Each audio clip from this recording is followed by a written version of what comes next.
Welcome to Dr. Creepin's dungeon.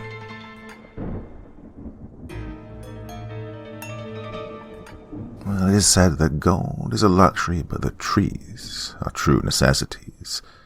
Man can live and thrive without gold, but we cannot survive without trees.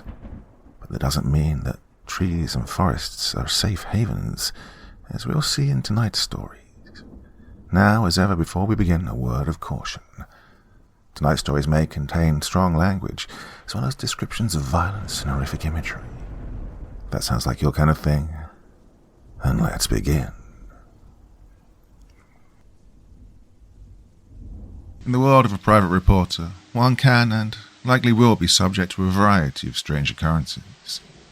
The allure to this, for me at least, is that I strive to be the first to document them and decode the underlying mystery. The story I'm working on at the moment is unlike anything I've seen before. Truly, it's the most bizarre incident I've ever had the pleasure of investigating. Well, maybe pleasure isn't the right word to describe yesterday's events, but I'd be a liar to say that this one hasn't got me riled up. My name's Louis Amar, though most refer to me as Lou in person. Perhaps excessive syllables aren't worth the time for most, but I've never objected to the name.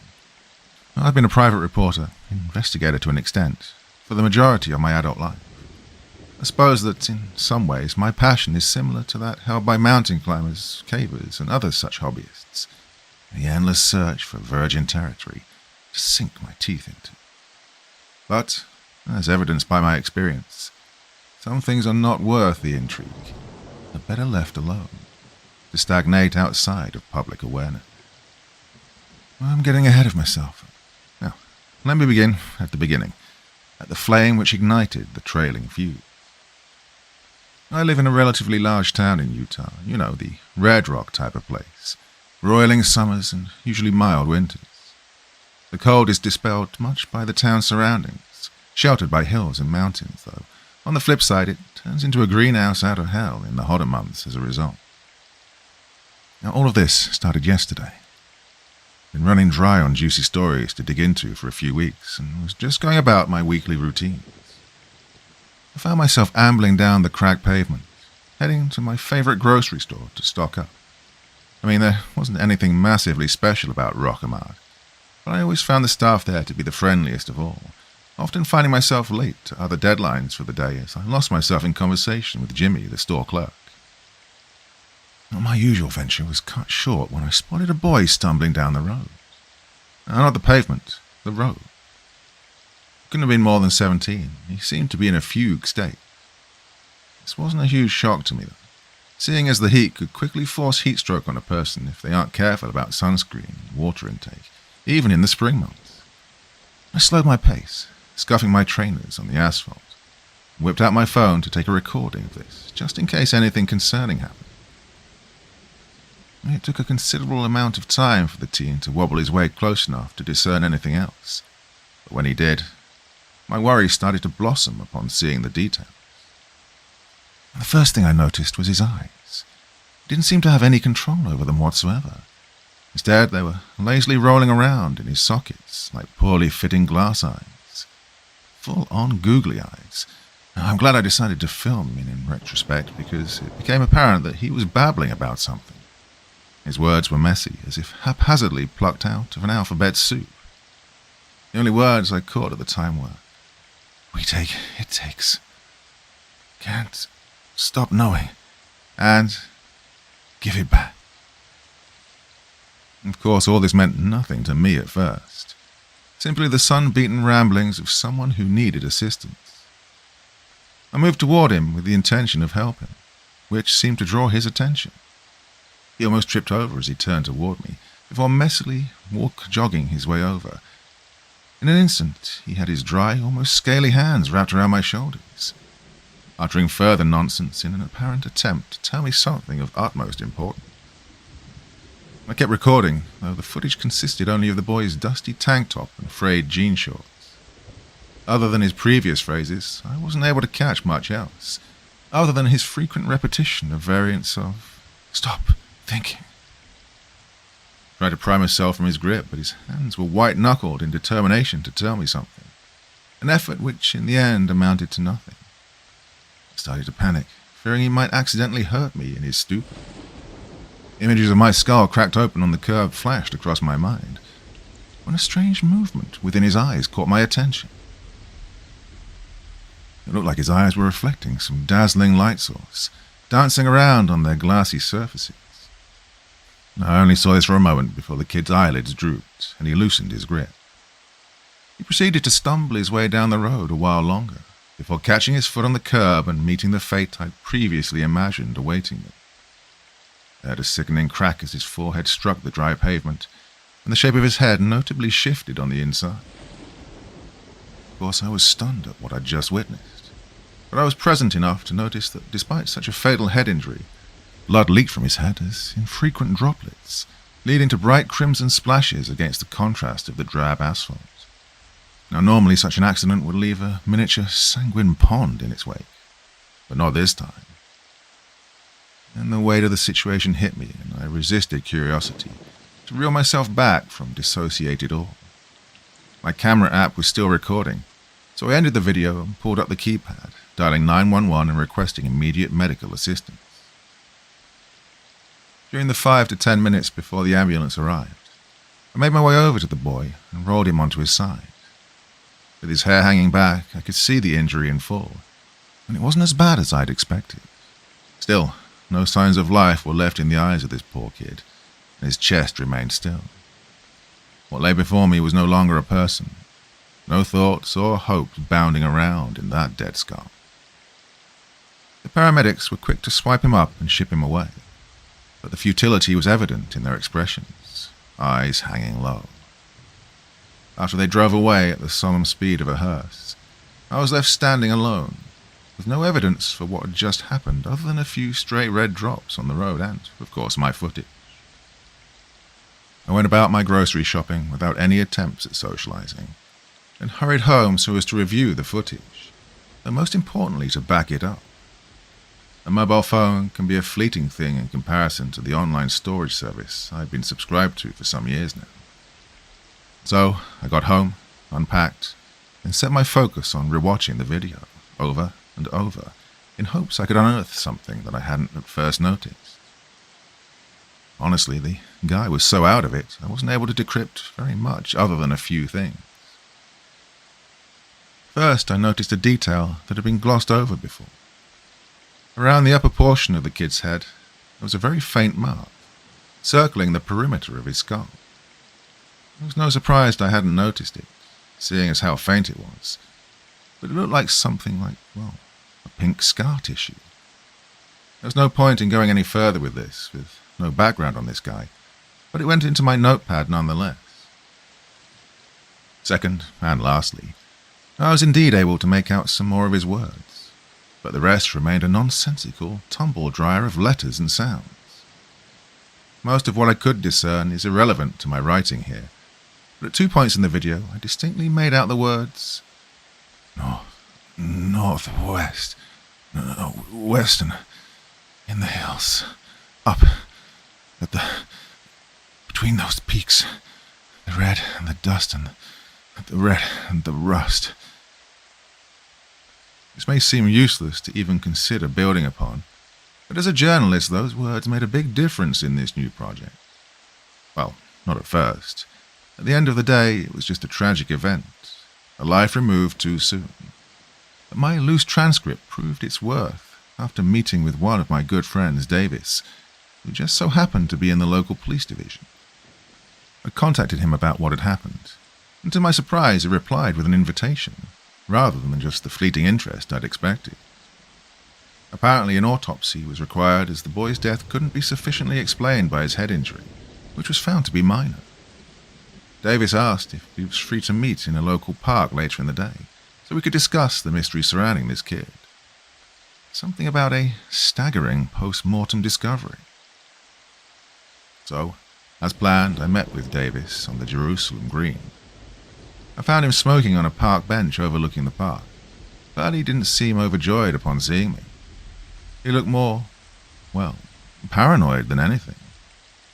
After finding my seat, he skipped any formalities and was straight to the point. So, I could get in a lot of shit for this, Lou. I don't want to be here too long. Yeah, of course. I really appreciate your help here, man. Okay, I'm gonna make this quick. This is the kind of case that gets the attention of the higher-ups. So I'll tell you this once and once only. Kid's name was Aiden O'Leary. His serious tone quickly had the same effect on me, and I lowered my voice, glancing left to right a couple of times to make sure we had no unwelcome eavesdroppers. We sat in silence for a moment, as I stared at Davis expectantly. So, you know how they had to do the autopsy? I couldn't determine a believable cause of death, so they cut him open, yada yada. Well, they ended up examining his brain, sawing through bone. Well, you get the picture. Damn. That's... did they figure out what happened to him? Brain damage, stroke, something like that? They found nothing. Oh, well, that's unfortunate, I guess. No, Louis. They found nothing. Literally. The kid was hollow-headed. Not in the metaphorical sense. No brain. Not even residual parts. Some evil fuck cut his head open, most likely.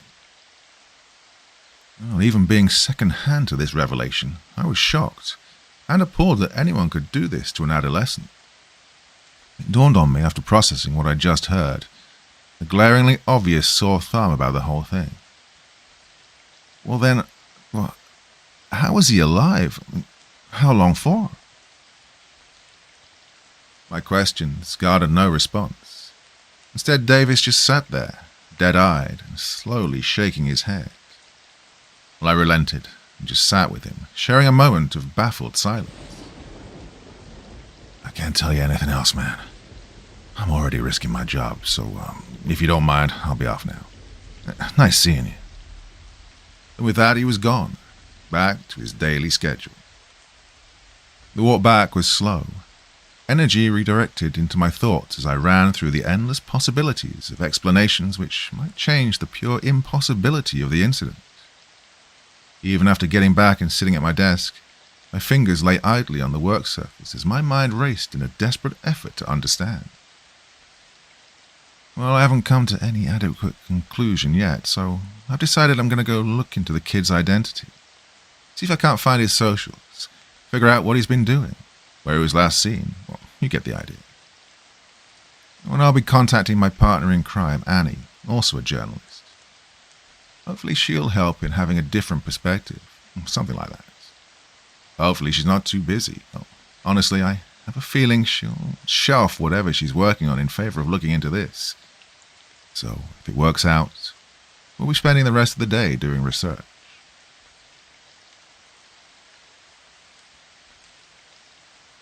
Part 2. Oh, hey all. Well, a lot has happened during the last day or so.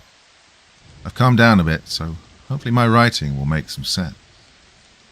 Well, much to my delight, Annie was enthralled to join me in this, and came over to my place pretty much as soon as the text appeared as read. I brought her up to speed on the info I'd gotten, thanks once again to Davis. Annie is much more techie than I am, so she took the reins in researching any possible leads concerning the kid's online presence. After a few search queries and new tabs, she found a matching Facebook page for Aiden O'Leary. Luckily for us, he seemed to be quite active on the site, posting pictures and videos of events and places he'd been to. Of course, what we were looking for was anything that could hint to us at his last known location. Lo and behold, it's exactly what we found.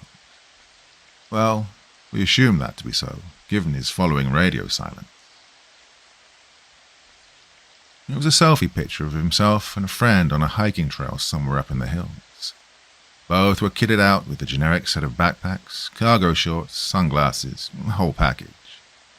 The image was captioned, What a great day to be out in nature. Wish you guys could see the view from up here. Even better, there was a location tag on the post. Nothing specific, of course, but it was labeled as being in or around the Salt Point Trails, a network of time-worn paths hewn throughout an area of the local hill range. The place was almost a 50-minute drive away, which, in the scale of the country, is nothing at all. With some additional link clicking, we discovered that the buddy he'd been out with, along with himself, had also been reported missing over 2 weeks ago. I don't mean to be rude, Davis, but during that time I hadn't even heard of this, let alone any efforts to track them down. Anyhow, Annie and I had a free schedule for a good few days, so we decided on heading out there straight away. We made sure to pack all the necessary things: food, hiking poles, a small tent, probably more power banks than we needed. Well, you get the picture. I may be a journalist, but I've gone on my fair share of treks living in this part of the country. I mean, how could you not? Sure, it can get sweltering in the summer months, but quite frankly, that's easily ignored in favor of seeing the exquisite landscape. Besides, it's spring anyway. Not too hot, not too cold. Just about right. I was relieved to find Annie's backup screen wash bottle by the time we arrived. Must have used 2/3 of the tank already, washing away the orange dust that gathered around the windshield the way iron filings would to a magnet. Annie isn't a small person by any means, but with myself being 6'1", I was bestowed the burden of carrying the heaviest load. In other words, I ended up lugging the tent bag up rocky, arid slopes and through spiky tall grass. No luck found us for over an hour as we plodded on through the heat. After summiting a particularly merciless hill, I was caught off guard by Annie pointing something out with an abrupt, "Hey, look!" Came to a stop and dropped my pack, giving myself a breather. "What?" "If you're gawking at those trees over there, just keep in mind we didn't come out here to absorb nature." "Huh? No, Lou. Look at the ground over there." I followed the direction of her outstretched finger to see what looked like heavy and rushed footprints in the sand ahead of us. They weren't anything special, maybe left behind by a jogger or something. I didn't really understand what had Annie so captivated. "You really need me to point it out for you? An investigative journalist?" she gasped, still out of breath. Yeah, actually. They're just footprints." "No. Look. Clearly whoever made these was running in the opposite direction to us, and they lead off the trail just over there." I looked over in turn, and she was right. It still wasn't anything particularly noteworthy, but it did stir my thinking brain into wondering where this person had come from, out in the brush, and why they'd been in such a hurry. "No stone left unturned," Annie said smugly. That's not even how you use that. Okay, fine, noted." We continued along the track, head swiveled to the left to see if we could track the prints any further. To our surprise, the prints came back up onto the trail, at which point a large area of scuffed sand and rocks became apparent. A scuffle, looks like. What from, though? I pondered. Annie simply nodded as she observed the surroundings, panning around for any further details. She seemed to do a double take and stared at something. Does that look like a rock to you?" she said, her tone lowered. I gazed over to what she was looking at and was struck with a similar confusion. A football-sized stone lay beside the disturbed sand, but I'd never seen anything like it. Parts of it shone, glistening with an odd, desaturated hue. I say that because the stone here is generally orange or red. The spots where the sun glinted off, almost dazzlingly, were much closer to grey in colour.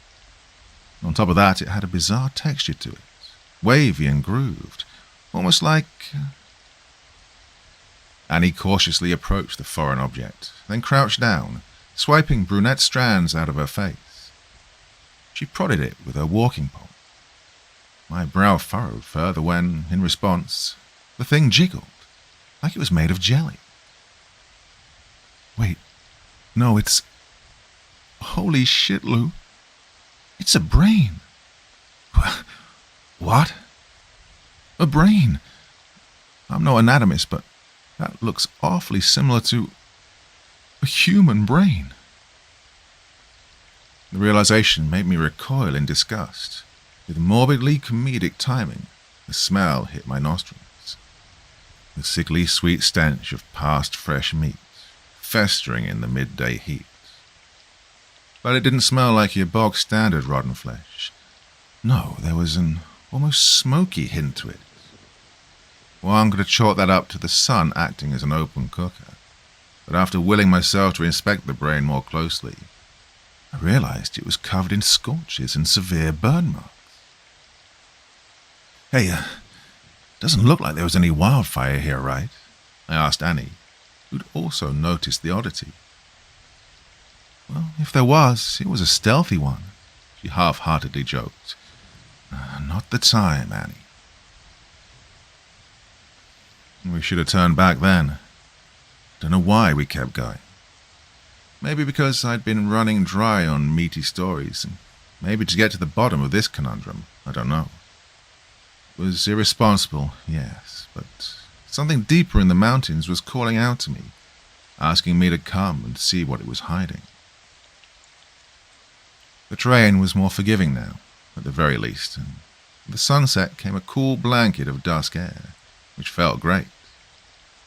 We settled on walking for another 40 or 50 minutes before setting up camp and calling it a day. I couldn't help but feel uneasy, hiking through the quickly darkening valley, though thankfully the right of the path was mostly clear, giving the growing moonlight a straight shot to illuminate our route. Darkness took residence in the shrubs and trees around us. At some point, I can't remember when, I had the distinct feeling that we were being watched, from somewhere out of sight. A few times I thought I heard rustling nearby, but remained vigilant, keeping the lid on the creeping dread that wished to overtake me. I was so focused on settling my mind that I didn't even notice Annie had stopped dead in her tracks, and I bumped into her back. I went to apologize before seeing her frozen stance. Understanding it was best to keep quiet, I followed her gaze to see, to my horror, a hairy face peeking out from the bushes to our left. The fluorescent green eye shine from Annie's torch betrayed a goddamned mountain lion.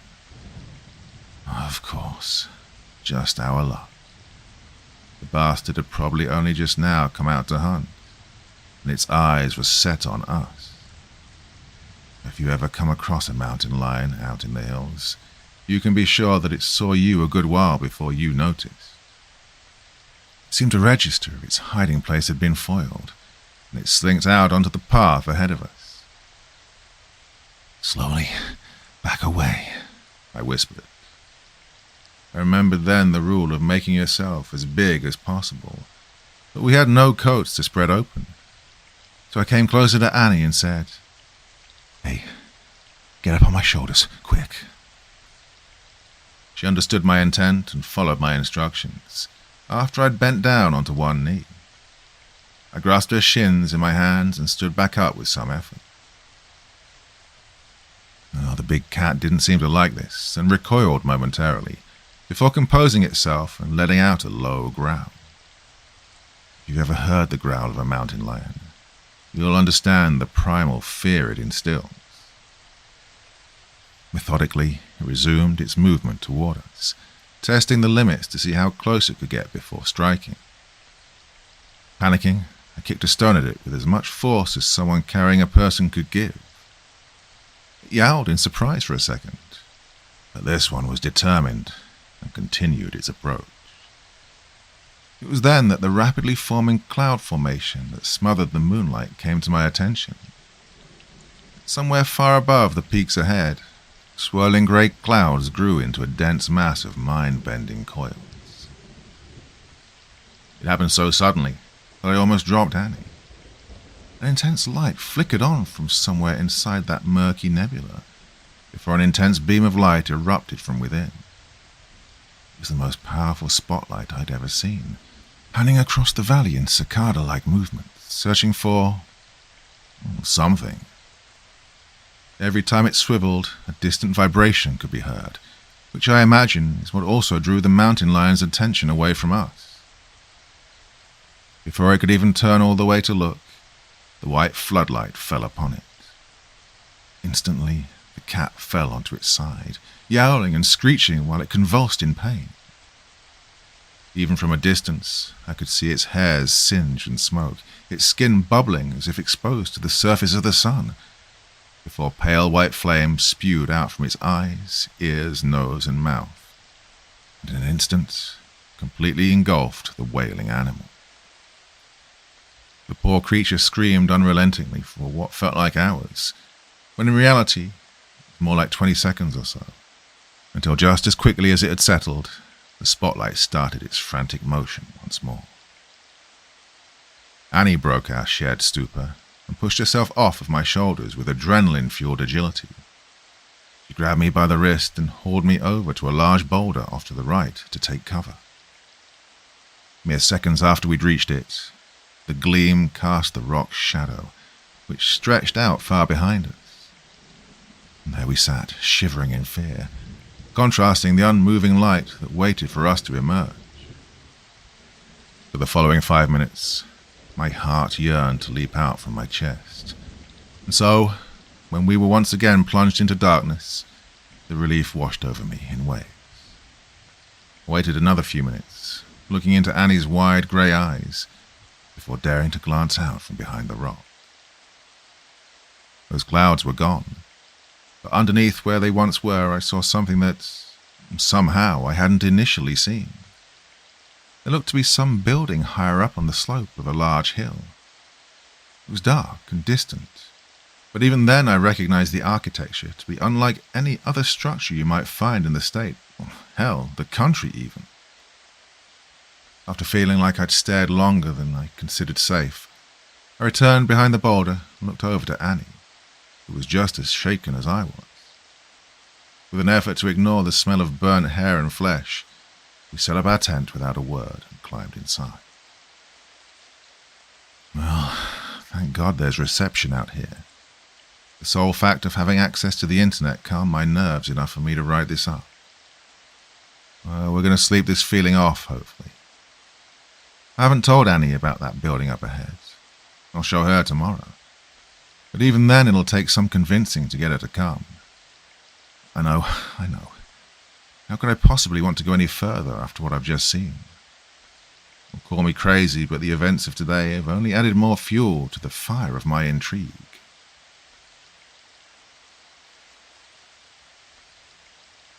Part 3. This may be the last time I'll ever be able to talk. After the shit Annie and I had to witness today, I'm no longer sure we'll be able to return with our story. Maybe all will be in the end are faces printed on paper posters, piled up in a dust-ridden cabinet with the rest of them. I'm compelled to write this so that at least someone out there will know where we went and what's happening here. Okay, just needed to get that out there. Here's the events of today. Hey, good morning. You sleep okay? Was my first sentence of the day, knowing full well that neither I nor Annie got any sufficient rest. I don't think anyone could after watching a mountain lion be torched into a mass of blackened flesh and bone by a giant spotlight in the sky. After we got up, I hesitantly went over to the remains of said animal to get a closer look. As a journalist, you have to overcome even the most repulsive of details for the sake of having an accurate write-up. Well, as I'd expected, the mountain lion now more closely resembled a flaky hunk of charcoal, completely burnt out. But even in this state, tiny flickering sprites of those pale flames danced around the edges of its frame, as well as inside its mouth. I took pictures, of course, all the more resources to use later on, however morbid. Annie stood at a distance, letting me do the examination. She crossed her arms, each grasping the other, her face painted with a pitied grimace.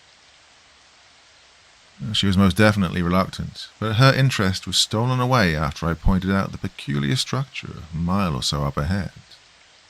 That isn't to say she'd brushed off the situation. What is that architecture? It's so, well, familiar, but not exactly, Annie said, bemused, still with some lingering anxiety. Reminds me of those little Hindu temples. You know, what's the word? Recursive? Well, I think the right term is tiered, but yeah. That there's an entrance, though. It looks more fitting for a Buddhist monastery, replied Annie. I searched for the structure she was referring to and quickly came to a similar conclusion. We were still too far away to make out any finer details, but a large doorway on its left side was embraced by a curving, frame-like structure, accented with red and gold. Well, shall I go check it out? I asked. Annie went to speak, but hesitated, and the words sat on her tongue. He breathed, and then said shakily, "That's where that thing was above there, right?" I mean, yeah, but couldn't penetrate a simple rock, let alone a whole building. Plus, it doesn't seem to like the daylight. Come on, Annie. This could be the biggest scoop of our lives. Admittedly, I cringed a little at that last statement, but it seemed to lighten her mood a bit. It still took some more convincing, but eventually she acquiesced. God, how could I have been so stupid? It wasn't worth it. It really wasn't worth it. We made it to the slope below the building in good time, but the climb was definitely the most challenging. The loose rocks and grass provided poor footholds, and I became confused as to how anyone was intended to travel to and from this place. By the time we reached the top, we were both coated in sticky burrs from the knee down. Those spiky little balls, I mean. It's things that cling on for dear life no matter how you try to brush them off. And it was even more beautiful up close. Intricately carved supports lining the outside, and the gold paint which glimmered with pride. We stood outside for a while, and I took some photos, obviously. During that time, we neither saw nor heard any signs of life at all. While this eased us into entering, it also had a vaguely sinister undertone. All that was just feelings from first impressions. But we should have listened to our guts. Entering, we made it a short distance in before a robed figure revealed themselves from behind a pillar, with such elegance that the lustrous fabrics seemed to dance. Annie was startled, but I jumped backwards at least 3 feet. The person, who we found was a man, was dressed in blue, red, and white robes, and had a slightly off-putting haircut. Concentric rings of shaven hair centered around the top of his head. He looked between us once, twice. His mildly irritated expression grew into a knowing smile. "Welcome, friends. You know this is trespassing, yes?" Sorry. We were hiking through the area and saw this place up above. Decided to check it out. Look, we'll leave if it's causing any trouble," I apologized. "Oh, don't fret. This is a place of peace. If you'd like, I can show you around this haven. All I ask is that you do not raise your voice." I looked over to Annie, and then back to the man, and nodded in silent agreement. "Wonderful. My name is Domimica. I'm a priest of sorts." Nice to meet you," we said in unison. "Now, please follow me this way. There is much for you to see." This was crazy. What religion was being practiced here, I wondered. There weren't any giveaways in particular, but my attention was quickly drawn to the bizarre layout of the place. We turned and snaked through narrow corridors, like navigating a maze. And the thought occurred that, in an emergency, we might not be able to find our way out alone. But I pushed that notion away after Domimico led us into a long room, wider than the passages before. The sides of the chamber were carved into large steps, upon which sat several monks, appearing to be deeper in meditation than I thought possible. I could just barely make out the gentle rising and falling of chests, but no other movement otherwise. Each monk wore a strangely shaped hat. They were shaped like a funnel, one end wider as if to fit over their heads, and the other upper end also fanned out into a smaller open mouth. He stealthily snapped some pictures of the scene, hoping our guide wouldn't notice. He didn't. Well, I thought so, at least. Annie then piped up, intrigued. "So how long do these guys stay like this? Per day, I mean." "Oh, it varies much. We have no desire nor need to rest in this state. Some have been communing here for months, others a year or more." "What? A year? No one can meditate for that long, can they?"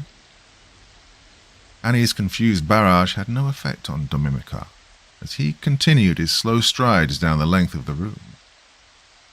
"As I've said, they commune, not meditate. You are indeed correct. Even the most dedicated are unwilling to empty their mind for such long periods.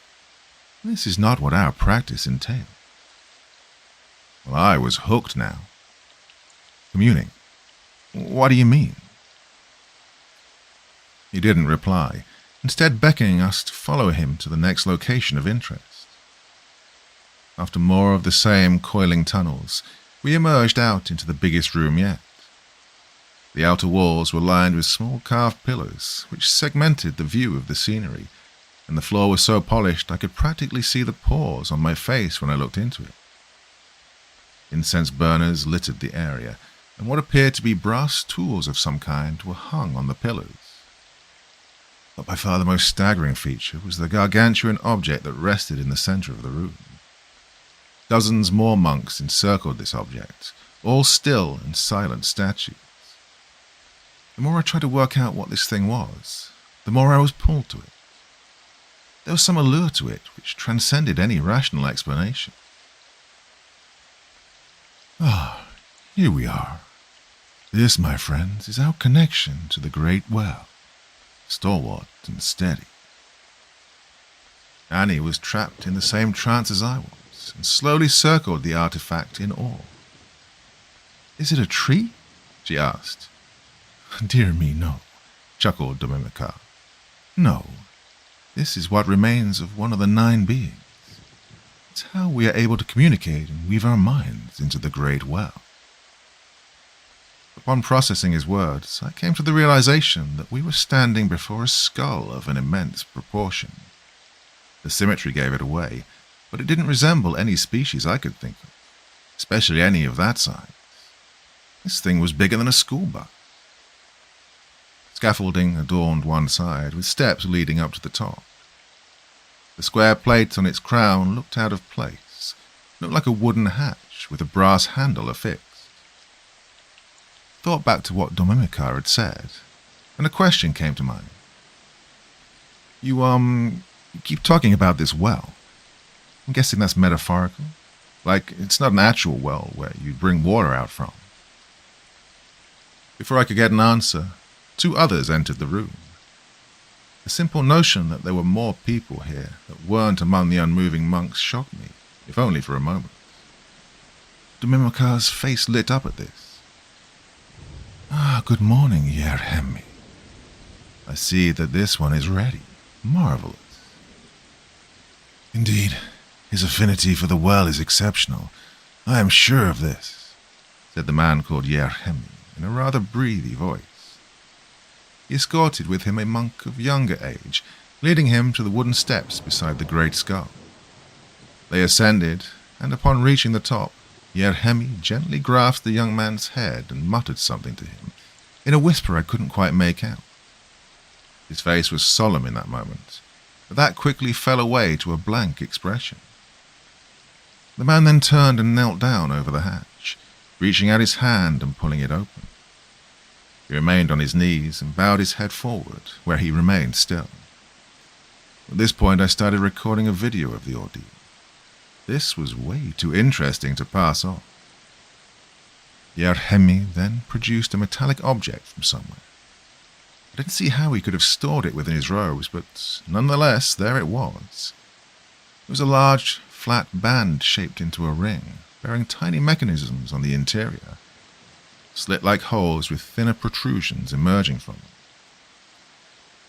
I began to grow concerned when he leant down and carefully fitted the object onto the young man's head. Then he... it all happened so quick. Yet Hemi engaged a lock of some kind, then with great force pulled out a lever from the ring I hadn't noticed before.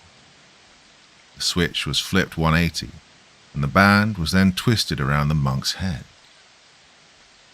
So much blood gushed down the man's face. It was a spilled paint can of crimson hue. He shuddered, whimpered, and cried all the while, struggling to stay in place as Hemi performed one final twist. With it came a repulsive sound of suction as he pulled the tool up and away, taking with it the top of the monk's skull. My legs felt weak. All I could muster was a frail whimper in response to what had just happened. Annie, wide-eyed, had one hand on the wall behind us, steadying herself. I forgot my phone was still recording, only capturing my feet on the shiny floor, before I realized and stopped the video. Sliding my phone away, I stammered out to no one in particular. I think we should go now. Annie, let's go. Domimika interjected. My apologies, but I cannot allow that. You agreed to see all that there is yet. You haven't yet witnessed the full ceremony. I made a move toward the doorway, and he brought his fingers to his lips in response. By blowing through his fingers, a high-pitched whistle rang out, and at the exact same moment 4 of the previously dormant monks shot up and walked toward us with purpose. In groups of 2, they held Annie and myself by the arms and turned us to face the grotesque ritual once again. This time, Hemi held a pair of long-handled scissors and inserted them into the slit made at the base of the young man's skull. He snipped once, twice, 3 times, and then removed the instrument.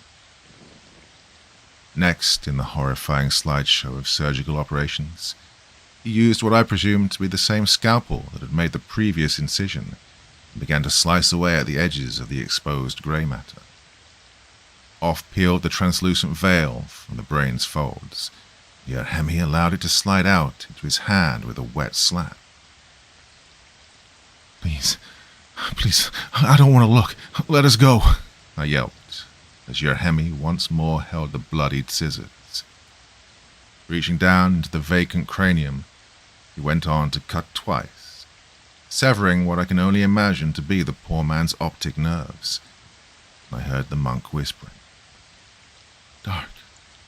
It's dark." I felt hot vomit churn in the back of my throat as the freed brain was held up, like Simba in The Lion King, before it was dropped into the open hatch, and it was gone. The hatch was closed, and Hemi returned to the monk with the circular instrument, still holding the skull's upper half. He placed it back onto the man's head and fastened it with a twist of some dial or knob. By this point, the monk whose body had been so violated now looked calm, serene. No more did agonized gasps escape his mouth, and his shivering slowed to a stop. Yet Hemi bent down, then rose again, holding a metal jug of some kind.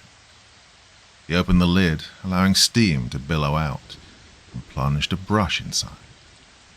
Bringing it out, I could see it was now coated in hot, melted wax, which he then painted around the head of the newly thoughtless monk.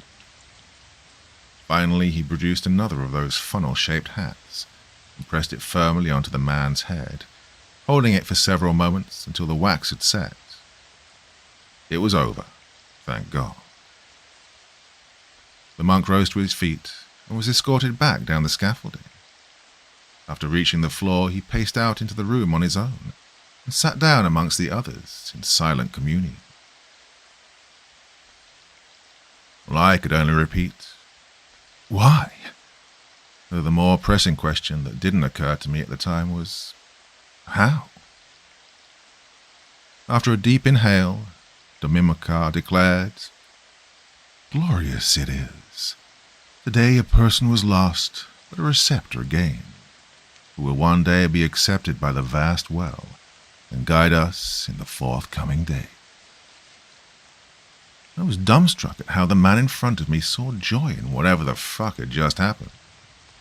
Still, a false hope grew that we'd been subjected to all he intended us to see. "Okay, that was definitely something. Can we go now?" Annie said in a weak and croaky voice. "I implore you, stay. If your thoughts are of pain or worry, dispel them. We have no intent on harming you or your friend here." And with that, the false hope was shattered into 1,000 pieces, and we were practically carried by robotic monks to a room up in the next floor. They shut us inside and left us.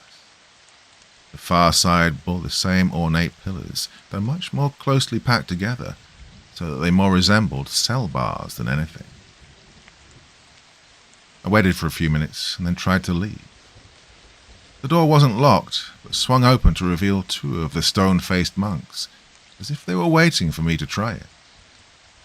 In perfect synchrony, they stepped forward and shoved me back inside, pulling the door firmly closed once more. So, yeah. As of now, we're being held against our will in some temple of an indiscernible fate. I said it once, and I'll say it again. Thank fuck for the internet. Don't know what I'd do if I couldn't communicate what we're going through right now. I don't trust the priest, but I can only hope that he is no liar. I would say pray for us, but I doubt God's grace covers this domain. I still have the means to update everyone by the end of tomorrow. I'll be doing just that.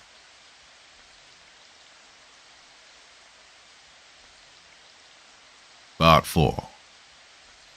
Hello all. To any who harbor growing concern, ease your hearts. I won't lie and say that I feel safe now, for I don't believe this to be true. But I'm not in any direct danger. I don't see the harm or mutilation I have seen here to await me. Well, I plan to leave tomorrow. Just being in this place is having an effect on me, one which I no longer desire to experience. But I fear that I'll leave here alone. Fear, no, perhaps that isn't the right word. Maybe the word for this feeling hasn't yet been conceived of. In any case, I don't like it. I don't like it here. Annie and I managed to get some sleep. In fact, the beds provided were quite comfortable, with linen spreads and woolen pillows to rest our heads. Yet I was awoken by something during the early hours. My eyes flickered open, but there was nothing noticeable at first that could have caused this. I had no need to use a restroom, nor was I thirsty. I searched for what could have possibly roused me for a while, until I realized that it had been there since I'd re-emerged from sleep. A low harmony of uncountable tones sang out from somewhere. I felt in particular that it came from somewhere above us, but with how the frequencies merged and separated, interwove and unwound, it made it difficult to pinpoint. I had no worry, well, not at first. But the longer I listened, the more my mind became in tune with the soothing vibrations, and the less I found my ability to think clearly. My train of thought was constantly derailed, or switched lanes, without my conscious choice. The thoughts, musings, they became disordered, and often felt as if they were not my own. It was when I began to make out voices, for lack of a better term. Not those that you'd hear spoken, travelling as molecular vibrations in the air. They were better described as how one might hear their internal monologue. Only the words and ideas conveyed were foreign, unfamiliar. They were not mine. I can't recall anything distinct with how they overlapped, becoming one and then separate again in an endless chain of order struggling against entropy. I suddenly considered the notion that if I listened for too long, they would replace my own internal self entirely. That idea terrified me more than anything had before. I was quick to dive back under the covers and fold the pillow tightly around my head. The relentless cognitive noise settled, and I found sleep again.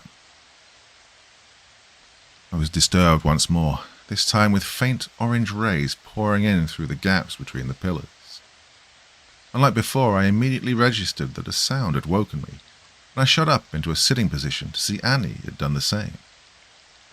Standing at the door, holding it open, was Domimaka. I hope you have found rest this night. I have brought some things to refresh the both of you that I feel you will enjoy. He carried with him a large wooden tray, which held 2 steaming earthenware cups and an assortment of fresh foods. I shot Annie an inquisitive glance, and her returned expression agreed the sentiment. Now, excuse my French, but the food was frickin' delicious. I don't think I've ever had a more fulfilling breakfast in my life. And even now I strive to be able to cook a morning meal that could even begin to rival it. The cups held some kind of herbal tea, which invigorated my body and cured any lingering tiredness from my interrupted sleep. We ate cheeses, bread, fruits, and vegetables, the likes of which had never blessed my tongue with such wonders. My only complaint is that it was too good, and we were finished without taking the time to savor it. Domimaka seemed pleased with our reception and waited patiently until we were ready to walk with him. The breakfast, fit for a lord, did not dispel the memories of what we'd experienced yesterday, though, and I made an effort to bear that in mind. As we walked down a long, straight hallway, I gave Annie the liberty of asking the questions this time, though she definitely bordered on interrogation at some point. I chose to remain silent, in part because of the residual horror of yesterday's events. The monks here, the ones who sit still for as long as you've described, how are they alive if their brains are gone? As I have said, they become receptacles in which the great well of thought may reside, in some capacity. Their minds are not here, but there, as droplets of oil in an ocean, so that they are preserved as individuals. All the while, Annie was writing all this down on a notepad, as was I. Having 2 versions to compare is infinitely better than one, in my eyes at least. She continued with pre-planned questions, instead of delving further into the answers she received. This well you talk about so often, what are you referring to? The huge skull you showed us yesterday? The great well of thought, my friend. Would you lend me your ear? Allow me to enlighten you on why this place came to be? Of course, Annie replied instantly. Domimaka was silent for a time, seeming to ponder how to start the tale he was about to tell us. His head tilted back, eyes closed, before he returned to composure and spoke. Before us, there were 9 beings who walked the earth as one of its innate properties. Of these beings, they shared but one mind, a vast sea in which their ideas, thoughts, and concepts came to fruition. And so would these manifest in the physical realm as they desired. However, despite the limitless potential for creation, they felt hollow deep inside. While good were they as one perfect collective, with nothing else to witness them. With much pondering, they conceived of free will, so they might create an independent being, but one with access to their great mind, in which they could think, ponder, and muse. As the source of the being's creations, the mind was something they could not replicate, so their only choice was to share a portion of their own. Annie seemed entranced by his telling, and had stopped writing. I kept on with it, though, as her backup. What good is a single living being with no companions? No way to pass on their ideas and their memories. The beings understood this as well, and begot living creatures able to propagate through time. The mechanisms would vary, but most were successful. With each new generation came a variation in their being, slight changes which morphed and shaped their forms over the ages. The wonder of evolution. At first, in the expansive oceans, they spawned primordial marine life. They observed, seldom interfering, watching as life began to vary, expand, change. For these beings, the wait for the first of the creatures to crawl onto the shore was but a fleeting moment, and soon the creatures had evolved to be far more complex, acting off their own volition. This went on, and here we are. Humanity. Mankind bred, had families, expanded, and built their settlements. Again, for living things to think for themselves, the being had to share their well of thought. So as the nine watched from out of view, seeing the good, the evil, and all in between emerge from the minds of humanity, it began to take a toll on them. Their great mind became tainted, imprinted with the ideas, thoughts, and memories of all humankind. And as they advanced further than they could have imagined, eons passed, and one by one the nine beings began to perish in body. They traveled to remote and quiet places before their death. While only bones remain, they live on, inside the well of thought. Well, though I transcribed his words, I doubted each and every one.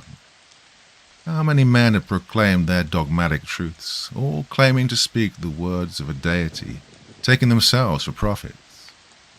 Such is our single-mindedness. For the beings, inventing life, free to act on its own, was their greatest mistake. For while they hold unimaginable power even now, they are not all-powerful, and their sea of thoughts, while unfathomably vast, is not infinite. And each day it comes to be tainted, broken down purely through the mere action of thinking. So the fate of humanity has come to be that one day they will have run dry the great well, and it will cease to exist, leaving all living things as beings of perception, nothing more. Egos will fade into nothingness, individuality forgotten. No more will be born new memories, nor thoughts, nor ideas, nor concepts. All that have existed throughout history will vanish, leaving humanity to roam aimlessly as mindless beings, acting purely out of instinct. We would hear, see, smell, and feel all, but comprehend or remember nothing. Well, admittedly, I was impressed with the tale. Yet again, mankind would condemn itself to eternal torment, as is proclaimed in so many faiths. Perhaps there was an inherent loathing for those of our kind as we walk amongst them. We sure love weaving narratives about apocalypse and Armageddon. Something was missing, though. What exactly had Domimikar, Yerhemi, and the others devoted themselves for? What good was worship in the face of the inevitable? So, I asked, what's the point of all this, then? Your faith and how you insist on it. Why, if we're all damned anyway? Well, he replied, seeming to already know I would ask this, it is the fate that is concrete no longer. Our founder encountered one of the nine in these hills, the skull of whom you have already witnessed, acting as a gateway of communication to the rest above, in the well of thought. I understand that our practice may seem rather brutal, but rest assured that those who commune are not in pain or even discomfort, after the initial rite at least, but that is a passing agony. Their minds are offered to the great well, and they remain in communion for as long as needed. When the pure white flames spout from their empty skulls, that is when they are truly ready to enter unity. So they are offered. There they remain alongside the nine, quietly assisting as angels of humanity. When the time comes, we will wipe clean the slate, purge the sea of all thought, and start anew. The angels will guide humanity in rebuilding their societies, ideas, and connections. I would hope that when the need arises once more in the distant future, our descendants will follow in our steps. I cannot say when this will happen, but the well runs dry, and it may come sooner than we believe. Not even holding my skepticism, I couldn't help but shudder at the notion. To reduce every person to a mindless animal, then rebuild from the ground up. Every last memory of life, of friends and family, lost. Language, forgotten. If hypothetically this was all true, the plan Domimikar described did seem infinitely better than the alternative. I looked over to Annie, whose legs carried her along, but her mind was somewhere else. Despite the story being concluded, she still seemed ensnared in all she'd just heard. "Annie. Hey, broadsword calling Annie, boy," I said to her, lightly snapping my fingers. Well, this worked in pulling her back to the physical realm, and she shook her head and rubbed her eyes. I remembered only then about the spotlight thing we'd encountered before reaching this place. "Hey, about this well thing. When we were coming up here, there was this huge beam of light coming out from these clouds. We were trying to fend off a mountain lion. This big spotlight darted out onto where we stood. Yeah, and it burned, to a crisp." The Mimicar was hesitant to answer, but relented. "Yes, well, would you not hold some resentment for all those who caused your downfall and bodily death? We are exempt, of course, but there is hostility against all beings that gestate thoughts within them. The judgmental eye you witnessed indeed dissolved the very consciousness of this animal, a thing bound so tightly to the body that removal leads to annihilation. That is why we are blessed, as the well allows us to persist, despite this separation of flesh and self." And that was all he was willing to share, apparently. He led us on silently, before we realized we were back at the skull room again. My memory isn't photographic, but I could tell that the monks had not budged a single millimeter from before. The memories flooded back, and I slowed my pace cautiously. "I have a proposition," the Mimicar announced. "I am willing to permit you a fleeting glance into the eyes of the receptors here. I do not imagine you'll be able to remain for long, but I must offer you this as a courtesy. Do you accept?" I was wary, but to my surprise, Annie jumped at the opportunity. There was a glint of something in her eyes that I didn't recognize, something I couldn't help but think was not herself. I stood contemplating as she was led over and sat down between the others. The Mimicar crouched and leaned in close, cupping her head and whispering something to her. At this, her back straightened, head upright, and she was still. He rose to his feet, then positioned himself so that he was directly behind her. His hand raised into a peculiar gesture, and after only a second he said, "Good. Once more, then." A couple of his fingers curled up, then once more he said, "Good." After this strange interaction, the Mimicar turned to face me, swiveling gracefully on his heels. "Well, will you join your friend?" I didn't like this, but I'd come too far to pass off the chance to validate any of these wild claims. I was so stupid to doubt it all despite what I'd already witnessed. But this contradiction irked me, so I accepted. The Mimicar took my hand and led me over, beside Annie. I sat down, crossed my legs, and closed my eyes. I could feel him come down to my level, and he whispered to me what I'd previously not heard. "Become one. The mind is fluid. Yours is yours, but also all, and so all is yours. Set free the bounds of your thoughts. Peer into your true nature." As the last word was spoken, an electric feeling shot up my spine like nothing I'd ever felt before. I could feel it course through every single path of neurons, every portion of my brain ignited with a shock of newly found energy. The more intense it grew, and I felt the edges of my mind dissolve, the way the rubber peels away after a water balloon is popped.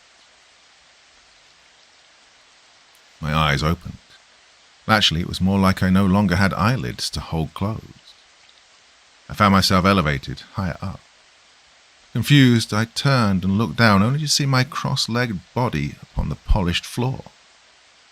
The Mimicar already stood behind it, holding up his hand in yet another odd sign.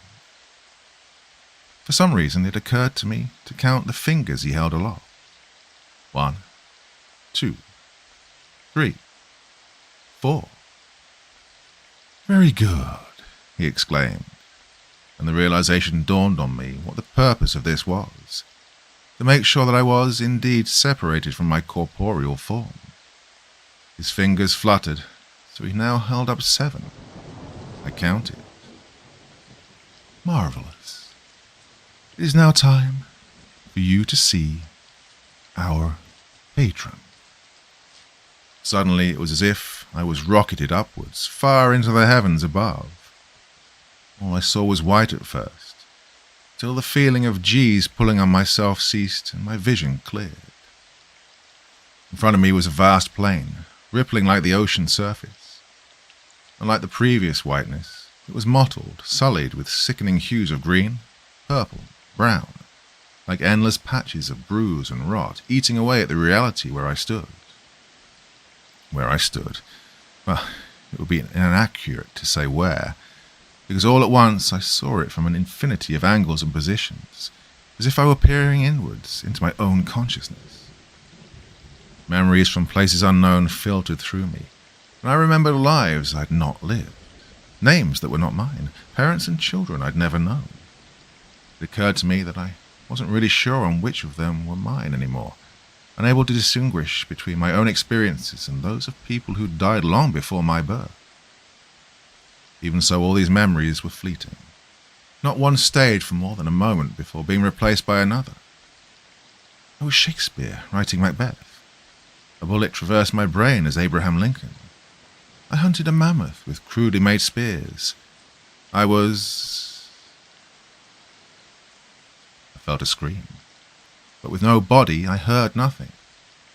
A tingling sensation overcame me in that moment, one of irretrievable loss that burned at the fringe of my psyche, stirring all that I was in a cognitive melting pot.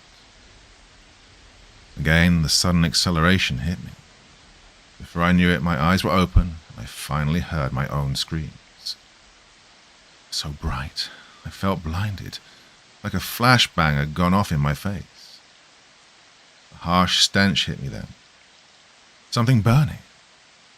The seething heat that engulfed my face demanded my attention, and I could see fragments of the room through my hazy glare. I wasn't blinded. Bright, pale flames were rocketing out of my eyeballs, singeing off eyelashes and the tuft of hair that hung over my forehead.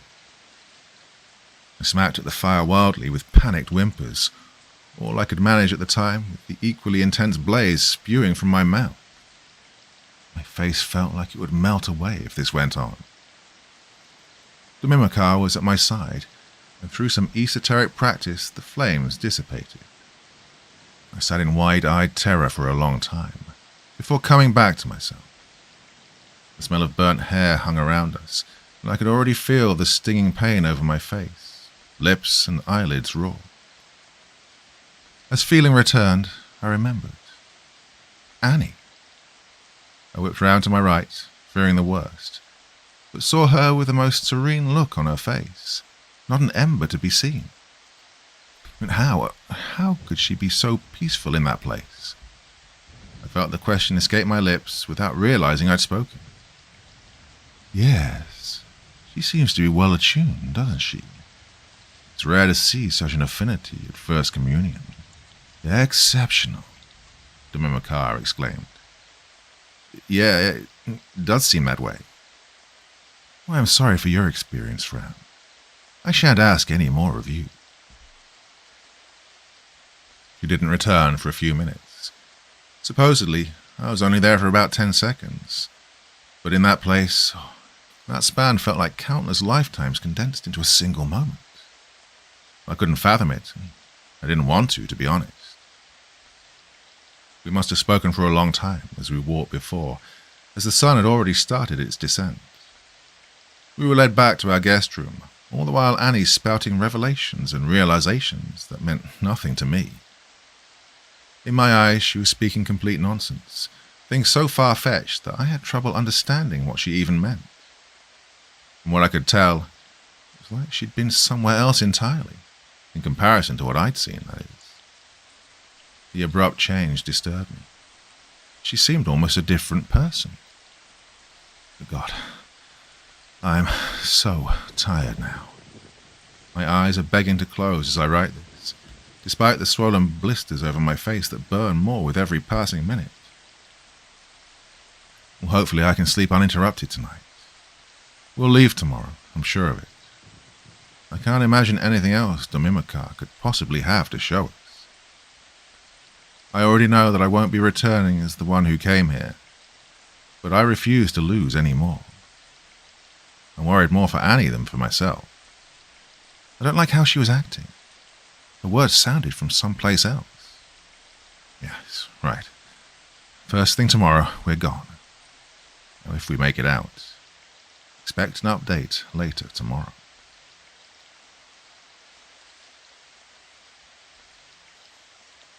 Part 5.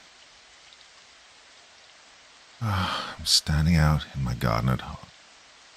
It's sunny, but the clouds start to roll in, and quickly the weather becomes overcast. Something's wrong. Long strands start falling from the sky above, reaching down towards me. I try to move, try to run, try to do anything at all, but I can't move. They grab me and hoist me up. I'm pulled upwards, further and further, into the newly born blanket of gloomy clouds. Above me, the upside-down surface of a lake approaches at great speed before I'm plunged into it and pulled through. I hang in a great abyss, held still by unseen forces. God, it's so cold. Things move around me in the murk, but I can't make out their shapes. They approach, curiously, and grow bolder. They reach out, nipping at my body. More and more start to attack, each time stealing away a tiny part of my body. The assaults increase. Larger and larger parts of me are torn away and lost to the haze around me. Yet even after the last fragment of my body is taken away, I remain. I see and hear everything as a being of perception alone. But I cannot look around. Non-existent limbs refuse to cooperate. No matter my yearning to scream, no sound is produced from a mouth that is no longer there. It's torment and infinity. Sorry, I had to write all that down first. Wouldn't want to forget such an astounding dream. Well, nightmare, really. As for the rest of this, I had a very hard time putting any of it onto paper. I seem to have recovered now, but forgive me if there are things I've missed out. Following that terrible dream, I woke up in a frenzied confusion. I felt terrible, foggy. Where was I? What was the time? The date? Who was I? Rubbing my head, legs hanging off the edge of the mattress, I looked around to see another empty bed. Was I here by myself, or was there someone else here? Someone else. Arthur. Angela. Annie. God, where was Annie? Through the haze, I somehow willed my brain into recalling who I'd come to this forsaken place with. I tried to stand up from the bed, but my legs buckled and I toppled onto hands and knees. The cool stone floor definitely gave me strength, dispelling some of the abhorrent mist that clouded in my head. Pushing myself back up with an effort that felt like the last rep of a push-up set, I found myself on my feet once more, albeit with wobbling knees. I reached a hand out to the wall to steady myself, and after gaining some composure, I was able to start walking. The door to this room hung wide open. There was no one outside. God, Annie, where have they taken you? What are they doing to you? I stumbled and tripped down a seemingly endless hallway, and, like smoke or vapor, a man suddenly appeared in front of me. I bumped into him, but he caught me in his arms and hoisted me back up, both hands on my shoulders. My friend, are you okay? What are you doing? He said with a concerned tone. Who the hell was this guy? He had the weirdest haircut, like ripples on the surface of a pond, and wore the most dazzling robes. Any shadow that fell upon them was washed away in place of their vibrant colours. I tried to speak, but my native language had not yet come back in its entirety. Where am I? Where's Annie? The man shot me a quizzical look, then took my hand, turning around and leading me somewhere. I think it's time you'll leave, for your own well-being. Well, you will recover soon. I'll prepare a brew that should nurse you back into being. I don't remember the journey, but I found myself sitting on a bench with a steaming cup in my hand. It was hot, really hot, and I dropped it reflexively. The man was still with me, and without a word he filled another cup and placed it down next to me, clearing up the one that had just shattered on the ground. This time I waited to let the drink cool, and then drank half in one gulp. The warm sensation travelled into my stomach and was pleasant, and the effects of its contents were made apparent as clarity found me again, and memories came flooding back. I groaned, took a few deep inhales, then got up and asked, "Can we please leave now? Domimoka?" "Absolutely. I should have sent you on your way yesterday, regrettably, but alas, here we are. But before that, would you like to say your farewell?" "My farewells? Yeah, of course. Thanks for the hospitality. "Oh, no," he interjected. "I meant to your friend." A pang of adrenaline cut through me as I heard that. Why would I be saying farewell to Annie? Unless... What have you done? Where is Annie? I want to get her and leave. Where is she? Wordlessly, Domimoka beckoned me to follow. With no other choice, I complied, and after a short walk we arrived back in the skullroom, complete with its burning incense, polished floor, monks, and Annie. God, Annie, no. Please. I was too late. I didn't recognize her at first, but I recognized that shade of brunette anywhere, tufts peeking out from underneath a funnel-shaped hat. No. Fuck no. Annie, how could you do this? I screamed, thrashing out of Domimoka's grasp. Please stop this. I implore you. It was of her own choice to join us. Nothing was forced upon her. I don't believe you. How the fuck could you possibly have done this? My weakened legs carried me towards her, but, again, that whistle sounded, and I was quickly restrained by a pair of brainless monks. I pulled, shouted, fought to escape, but it was no use. I think that's more than enough. The well speaks. The presence of this man is welcome no more. Here, Hemi, please escort him out of here with haste. The other man, Hemi, appeared from nowhere, from somewhere behind me, and took my arm in a grip of steel. It was unnatural strength from something else within him, something that shouldn't be there. No, stop.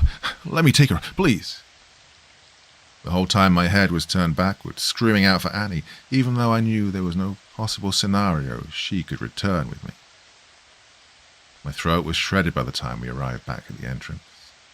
There, Hemi halted his march and turned to me with a grim expression. You must leave this place quickly. The great well covets you now. It has allowed you to peer inside it, but I can sense his revulsion to your gaze. Please run. Do not linger here 1 minute longer. In those final moments, I finally saw the pink scar tissue encircling his head. Before I had the time to properly understand this, he pushed me forward, jump-starting my muscles into action. I tumbled down the slope in dust and brittle leaves. From above sounded a soul-twisting vibration, and I dared not look. My descent was broken, and I rolled across the ledge, the path I'd taken with Annie to reach this terrible place. All my limbs were scratched and scraped, but through a divine miracle nothing was broken or sprained. My shoes scraped across the ground, gaining traction, and I ran with all the energy I had left. As I fled, the sun's light began to dim, and a dark front slid over the ground, stretching far away from me. Nothing could distract me now, booking it at full speed down the time-worn trail.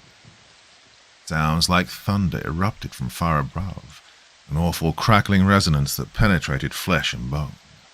Lungs screamed, muscles burned. But none of that mattered.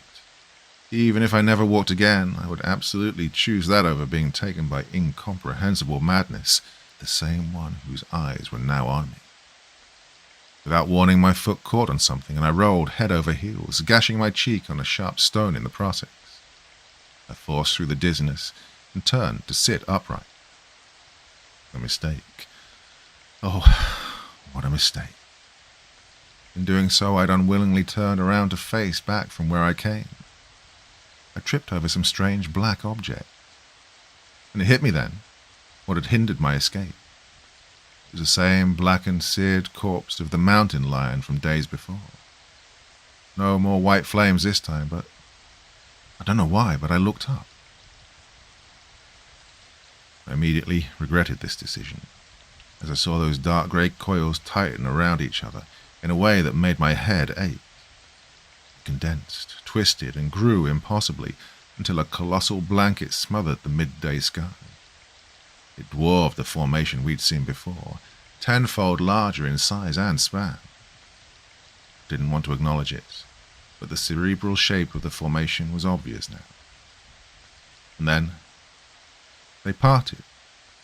Like Moses parting the Red Sea, the great cloud separated down the middle. What I thought to be sunlight was re-emerging, clawing its way out of the dark mass. But it wasn't sunlight. It wasn't anything close. The sky between the clouds cracked and splintered, and it ruptured. A vast split cleaved apart the heavens, widening into a gaping fissure, leading to somewhere else in town. It was so bright. God, it felt like staring into a military flashlight. I had to shield my eyes from certain damage. The colourless void stirred. Out of the fractured sky, uncountable strands fell out like dangling ropes. Only they were huge, unfathomably so. They danced about the orange peaks like pale snakes. But they weren't. They were that same pure, blinding flame that had plagued this journey. Every single one slithered through the air towards me. Every last one. They were distant still, but even then I could feel the radiating hunger that wanted to eat all that I was, everything I'd ever known. They let out a shriek, which was retorted by a deafening wail, a sound that was the embodiment of the collective despair of tortured minds. I hated it so much. Nothing since has come close to instilling the raw terror that I had in that moment. I scrambled to my feet and turned, almost falling again as my feet slipped on the ground. At that time I could have beaten a champion sprinter, doped by pure adrenaline. I feared that I'd not been soon enough as I felt a weight, something of substance, crawling out from my eyes and ears, caught in the gravity of my pursuer. The skin on my face bubbled, small patches sloughing away with my air resistance. To this day I've never felt such a scathing heat, as if the flames of Lucifer himself were reaching out to me, lapping at my soul. Dreading the loss of anything else, my mind went blank as all power was directed to my legs. My feet were in agony, slapping down on rocks and dust over and over, and my chest felt tight. I would still rather die from a heart attack than be caught. I felt my consciousness slipping, blotches covering my vision like I'd stared at the sun for too long. I didn't slow down one bit, though. It's like my body had entered full autopilot. As the red and purple spots spread over my sight, I heard words spoken to me. Well, not spoke, more like something had hijacked my internal monologue in order to convey itself. Not return, not yet, for thyself is sweet and succulent, to be savoured, long as it be. That's all I could remember in any meaningful way. Invasive thoughts of oblivion swam about my head, and at this point I was practically blind. I don't remember much of the next part. There were several blinks in perception, and each time I caught glimpses, vague outlines of new surroundings. The blinks became less frequent, and I came back to full lucidity to find myself teetering on the edge of a steep hill. I'd learned not to look and see what was behind now, so I shot down the slope, almost skating, with my trainers like skis. An intense flash of light hit my eyes, and I feared for the worst, but it went as quickly as it had come. Clenching my eyelids a couple of times to clear my vision, I could see that the light had been reflected off of a vehicle's hood. A grey Range Rover. Annie's Range Rover. It didn't even register to me at first that it was likely I didn't have the keys. In fact, I wasn't even aware of the pack slung over my back until I slowed to a stop and felt its weight. Tore it off, unzipping to reveal the contents. No tent, of course, but I still had my notepad and laptop, mostly undamaged by some miracle. A few wires, empty wrappers, no key. My heart dropped, but I persisted and shook the bag up and down. There was definitely something rattling in there, and I remembered the pouch on the side of the bag. The lip was hidden at first, but I reached in and grasped something cold and hard. I'm not saying I would live through all of that again to experience the same feeling, but the unadulterated, euphoric relief that rushed over me was incomparable. I did indeed have the keys to the Rover. Not skipping a beat, I fumbled to unlock the driver's side door and clambered inside. The first comfortable seat in hours. I sat there for a good 10 minutes before I even considered starting her up, letting my pulverized joints recover. It'd be a real shame to die in a car accident after only just escaping with my life and sanity. I won't bore you detailing the drive, but I felt a deep sense of regret the whole way home. Surely I could have done something to save Annie. I mean, she didn't have any brain to speak of now, but I feel that killing her would have been a mercy. It kills me to know that she's still out there somewhere, in the clutches of that thing.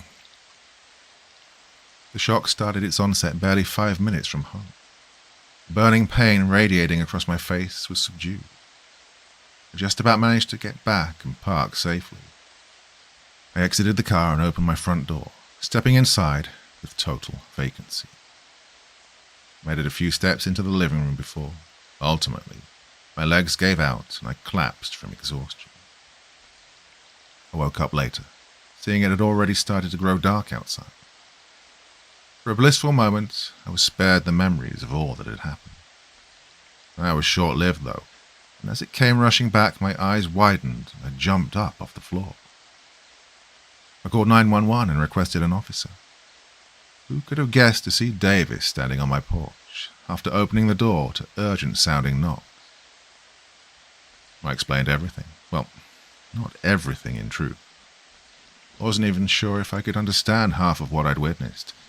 I didn't want to come across as batshit crazy while giving a formal report, even if it was to Davis. I think he could tell I needed the rest and told me he'd come back tomorrow to discuss further. A missing persons report was filed immediately, since we'd already been out on the trail for a few days, and a recovery team was sent to the Salt Point Trail. Well, the case was kept confidential, so I don't really know much beyond that. I even felt a pang of guilt, having them sent out to that place, in case they might also never come back. But what I do know is they never found Annie. Not that it surprised me. Even if they did, she might as well be dead, and likely would be if she ever left that place. Never want to go back there. Ever. The fear of losing your entire self, all that composes you, is something I've never come to terms with. It's a feeling of unimaginable loss, becoming irretrievable in the hands of something old and something hungry. Still, I've tried to look into the place over and over again. There's nothing on satellite images. The strangest thing is that no matter how hard I try to remember, to try and remind myself of where it was or exactly how to get there, I never learn anything. It's like the knowledge is permanently lost. Like even if I were to dedicate every day of the rest of my life to discovering it, I'd turn up empty-handed. Empty-headed, rather. That in itself terrifies me no end. The fact that something so trivial as a location is now forbidden, my mind repelling any attempts to relearn the whereabouts. I know where the Salt Point trails are, where the car was parked, but beyond that, I cannot fathom.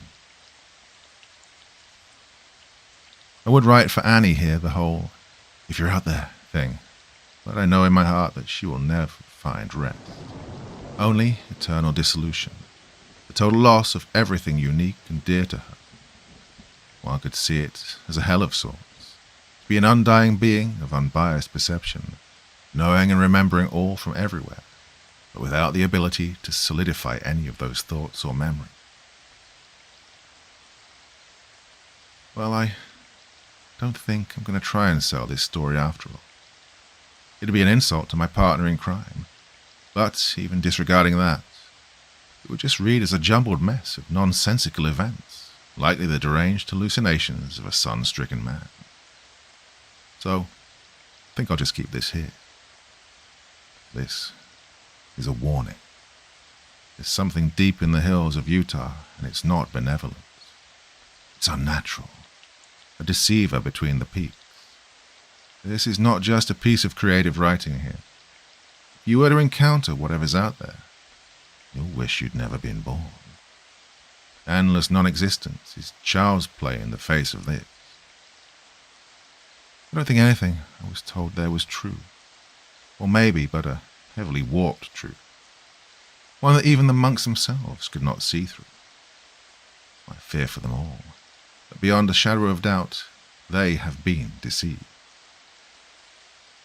What else can I say? If you ever find yourself deep in the hiking trails of Utah or anywhere else, you see alien clouds whirling in the sky, turn around, never look back, do your best to forget. There's nothing there worth investigating. It's not worth it.